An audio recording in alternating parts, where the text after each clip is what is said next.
Olá, queridos amigos e seguidores que acompanham os nossos vídeos aqui no canal do YouTube Casa da Boa Sorte. Sou Babá Eleciria Bodeleixo, Miopec Zarcel, e tô aqui mais uma semana, para alegria de muitos e tristeza de pouquíssimos, falando sobre a religião tradicional iorubá. Para aqueles que desejam conhecer o nosso trabalho pessoalmente, basta mandar mensagem no WhatsApp do pessoal que cuida da agenda do templo, através do número 11 9 5073 9466. Nesse WhatsApp vocês se informam do que é preciso para tornar o nosso encontro possível.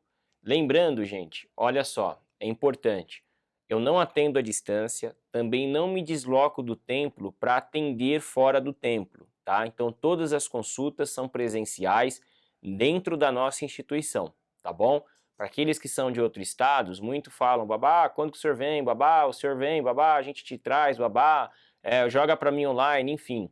Não vou e também não atendo online. Então aqueles que querem conhecer o nosso trabalho podem se programar para virem até o templo. A gente fica em Cotia, na Grande São Paulo, região metropolitana de São Paulo, pertinho da capital, para poder estar vindo pessoalmente, tá bom? Eu acredito que o cuidado espiritual é muito sério para ser feito à distância. Respeito quem faço, mas eu não aprecio, tá?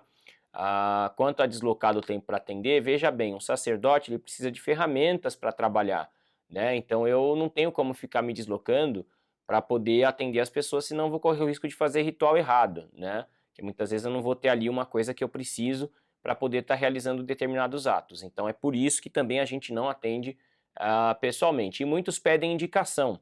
Eu respeito o trabalho de muitas pessoas no Brasil, mas eu acredito que cada um tem que escolher a pessoa que se sente bem, e é muito ruim você terceirizar isso para alguém, tá? Então também fica aqui o registro, porque ultimamente o pessoal tem pedido bastante de outros estados, e eu estou aproveitando a oportunidade para esclarecer.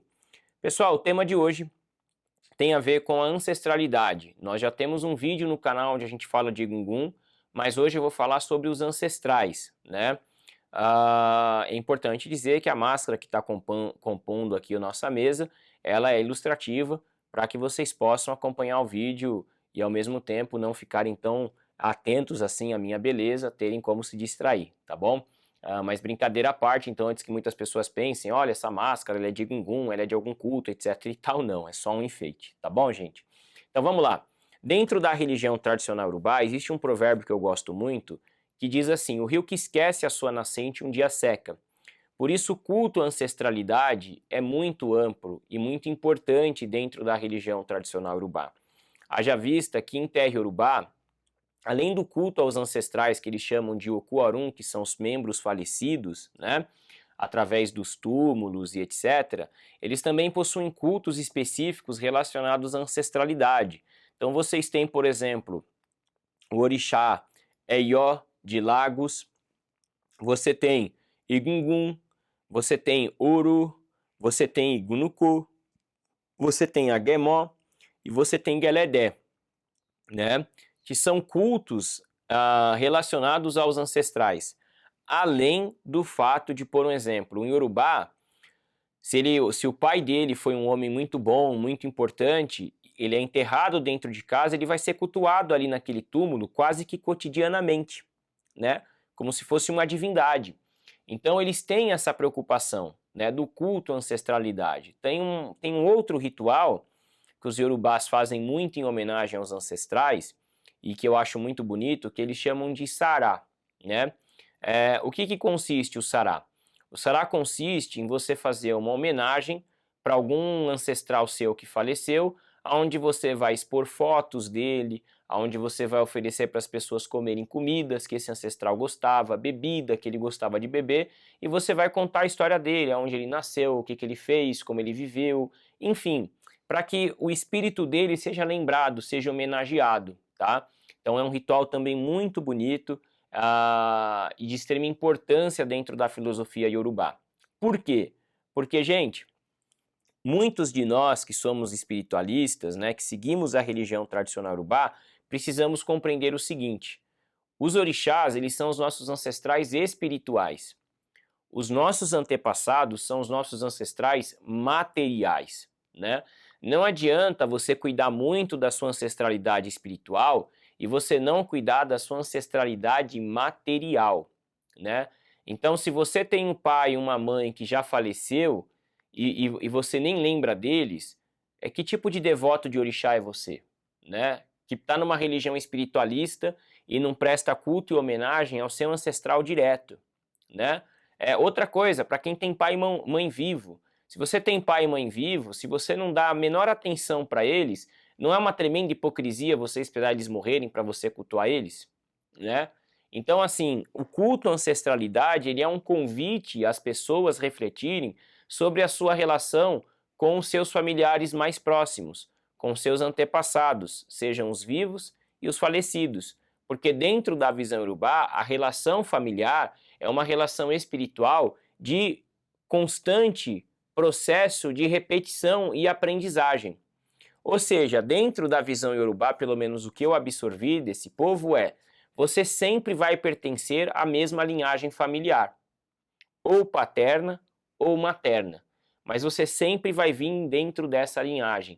Por isso, as relações que você constrói dentro dessa linhagem é extremamente importante para o seu desenvolvimento, não só humano e intelectual, mas também para o seu desenvolvimento espiritual. Então, por exemplo, tem pessoas que dizem: eu não me sinto filho do meu pai, eu não me sinto filho da minha mãe, eu não me sinto da minha família. Gente, isso é uma falta de sentimento de pertencimento que está relacionado a qualquer coisa, menos a um erro do astral que colocou o espírito na família errada. Isso não existe, tá? É extremamente importante compreender isso. Essa falta de sentimento de pertencimento pode estar relacionado muito mais a questões emocionais do que questões espirituais de fato. Agora, é lógico, é importante você compreender que você veio dentro de uma família para você aprender com os conflitos e com as situações adversas que vão ocorrer dentro do ambiente familiar, porque qualquer relação, ela é conflituosa. E superar os conflitos é muito mais importante do que simplesmente varrer a sujeira para debaixo do tapete. E o culto à ancestralidade em terra Yorubá está totalmente relacionado a isso. Vocês sabiam, por exemplo, que no culto de Egungun em terra Yorubá, o Egungun ele orienta a comunidade a respeito da importância das relações? Por exemplo, Geledé, no culto de Geledé existem as cantigas chamadas Urim-Efé, aonde elas são compostas pelos devotos de Geledé, aonde eles observam no ano inteirinho o comportamento das pessoas daquela comunidade e na cantiga eles colocam sobre o comportamento, com a finalidade de fazer a pessoa refletir sobre as suas atitudes e melhorar a sua postura, né? E as pessoas não ficam milindradas, né? Então, por exemplo, a gente vive numa sociedade hoje onde as pessoas são suas amigas até o momento que você dá um feedback. A hora que você dá um feedback e emite a sua opinião sobre um comportamento ruim que a pessoa tem, você passa a virar inimigo, porque as pessoas elas querem ser elogiadas, elas querem ser exaltadas, elas não querem ser corrigidas, né? Então isso, o culto de ancestral, o culto aos antepassados, eles nos ensinam a importância de que o meu ancestral, ele quer o meu bem. Se ele quer o meu bem, ele não vai só passar a mão na minha cabeça.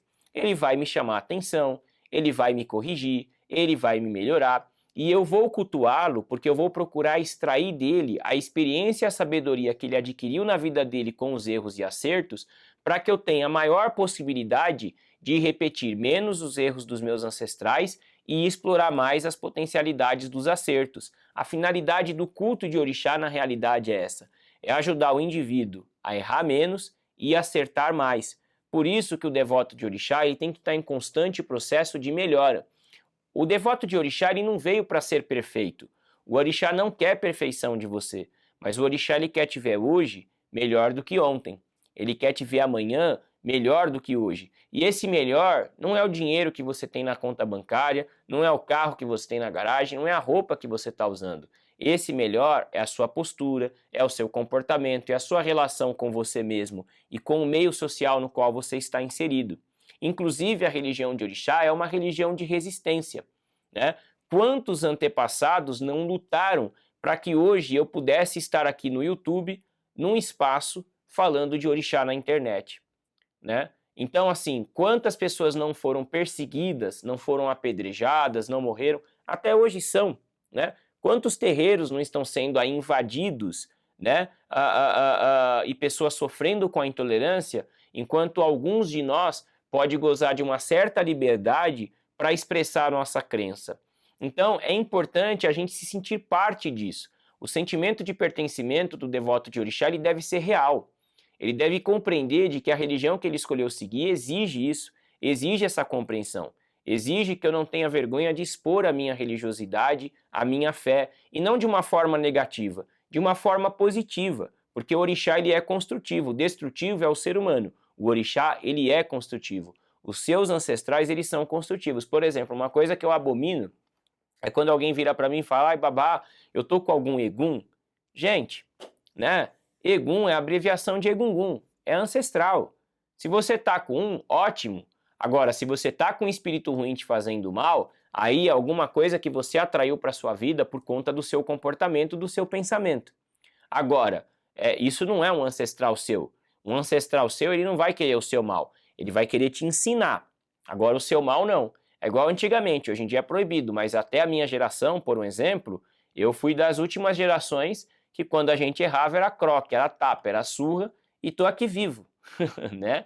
Então, assim, por quê? Meu pai e minha mãe, na condição de meus ancestrais, eles queriam o meu bem. Então, cada vez que eu fazia uma coisa certa, parabéns, nós te amamos. Cada vez que eu fazia uma coisa errada, era chinelo no bumbum. Então, assim, né, ficou meio estranho, né, no bumbum, mas tudo bem. Mas o que isso significa? O papel do ancestral é corrigir o seu descendente, né? Mas não é fazer mal. Corrigir não é fazer mal. Um pai que chama a atenção de um filho, ou a mãe que chama a atenção de um filho, não está fazendo mal. Ele está querendo corrigir e melhorar o seu filho para ele mesmo e, consequentemente, para o mundo. Então, o culto de ancestralidade, ele está totalmente ligado a isso tudo, né? Então, as pessoas vão perguntar: babá, Egungun é orixá, não é orixá, o que é Egungun? Enfim, o vídeo sobre Egungun eu já tenho publicado aqui no canal, no qual falo especificamente sobre Egungun. Esse vídeo eu quis falar de uma forma profunda acerca da importância da ancestralidade na visão iorubá e o porquê é importante o culto à ancestralidade, né? Lembrando o provérbio que eu usei no começo do vídeo. O rio que esquece a sua nascente, um dia seca. Então é extremamente as pessoas terem esse entendimento e essa compreensão, tá bom? Pessoal, é isso. Se vocês desejam conhecer o nosso trabalho pessoalmente, basta enviar mensagem no WhatsApp do pessoal que cuida da agenda do templo através do número 11 95073 9466. Nesse número, vocês se informam de tudo o que é preciso para tornar o nosso encontro possível. Desde já eu agradeço a cada um de vocês pelos olhos e pelos ouvidos atentos. Nos vemos em breve. Um grande abraço e tchau, tchau.